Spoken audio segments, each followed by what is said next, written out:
Hello everybody, my name is Matt. I'm with Outside Van. I'm the Director of Sales and Business Development with our models division here in Portland, Oregon. And we are making 3 models.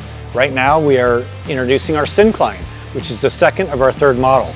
It is a drive to, sleep to, fully equipped, fully ready adventure van for that couple or those empty nesters or that single person that wants to get out and mountain bike, ski, golf, geocache, whatever the case may be. This is the van to do it.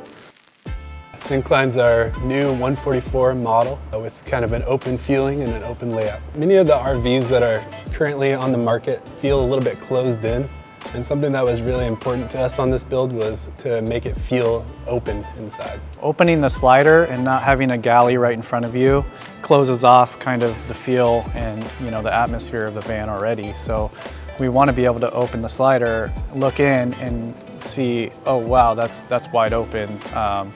Where'd you put everything? And then as you kind of get in, you understand the layout.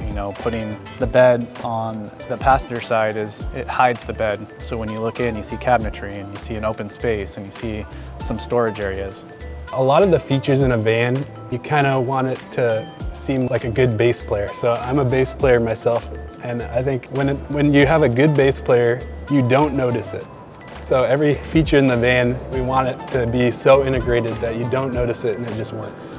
We chose a Murphy bed because it's just a really good use of space. We wanted to have a big garage in the rear of the van for equipment, outdoor equipment, and in order to access that garage easy, we need to get the bed out of the way, and Murphy bed kind of fit the bill. When it's up, it makes a good place for storage. It's a big wall, and making use of that wall while it's up was very important. We use Molly panels a lot, we use L-track a lot, and just adding accessory holes and things that you can attach and for whatever you're doing, making it very versatile was very important. You close everything up, everything looks like it has a place. The mattress comes right to the top of it. The storage bin's there. The bin also acts as where your shower caddy is held.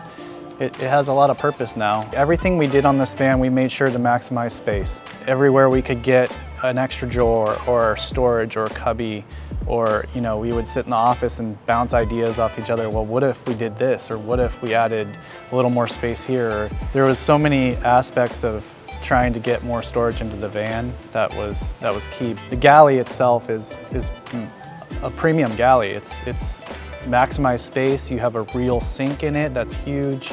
You have a pull down faucet. I mean, it is a full luxury galley for an adventure van. The table itself that just opens up to the slider is kind of a staple in vans, and you see it a lot, but where you see it is when you have a galley blocking your view when you're looking in, and you have more space to create it for it to fold down. And that's no big deal, but when you throw a nice little box on the end here that's short, that's your shower box and kind of your dinette area, that kind of changes everything. You don't have the height to play with anymore. So we built the table to basically maximize the table size while still getting it to the proper height when you're outside of the van. The regular counter height is 36 inches, and when the van is on beefy all-terrain tires and it has some suspension, it lifts the van up higher. So to get the table to that comfortable level, we came up with some pretty sneaky linkages to get the table to that level when it's folded out. Lock out and still be stable. I mean, it's super cool. It's a small detail that you're not going to think of when you walk up to it.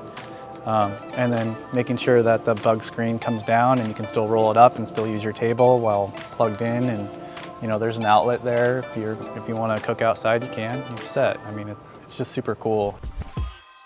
The color palette of Syncline, we decided to go a little bit more brave and go, hey, let's try a wood grain laminate.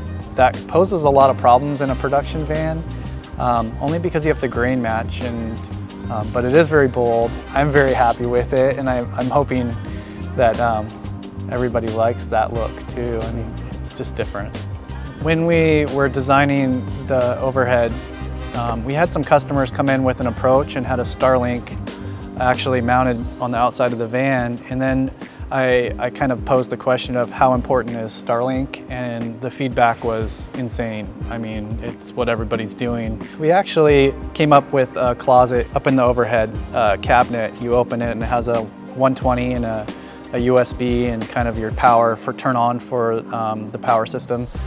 And we wanted to make sure that we had a pass-through through the roof, not only for our headliner panel, but for the van for customer use, to where they can run a Starlink through it. They could run a cell or satellite booster through it. So, and then we made it have a wire pass all the way directly to the van. So it's a very easy integration to do, to add that high output Starlink. It's a kind of a staple for outside van, keeping everything serviceable. We had to make sure that everything is very serviceable for not only the end user, but for the dealers as well, and for ourselves. So if we have to service something or it goes to a dealership, they're able to get the components from us directly if they need it, and then we know that it'll go back into place. So for a lot of our design cues, what we'll do is design a floor, and then we'll put certs into the floor instead of just wood screws.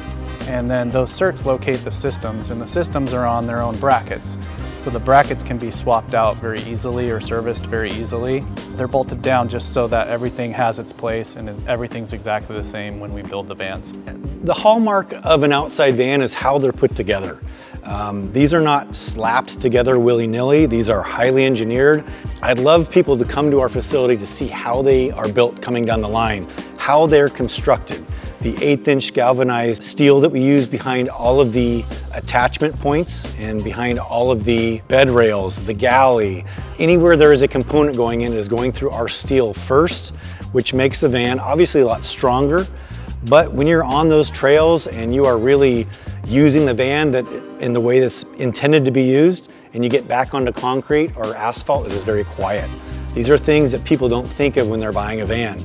Gee, I want to use it, it's noisy, but once I get back into civilization, these vans ride very smooth and nice. So taking that into consideration when you buy a van is huge. We have learned all of that from our custom side. You know, being around since 1999, building some very high-end custom vans, we've learned what to do and what not to do. Putting all of that information and all that we have learned into our models gives us an advantage, because we've seen it all before, and now we've taken all the good, left all the bad out, and put the good into our adventure van models. Now that the van's done, I mean, we put so much into this thing. We really did. I just feel a lot of pride for how it turned out.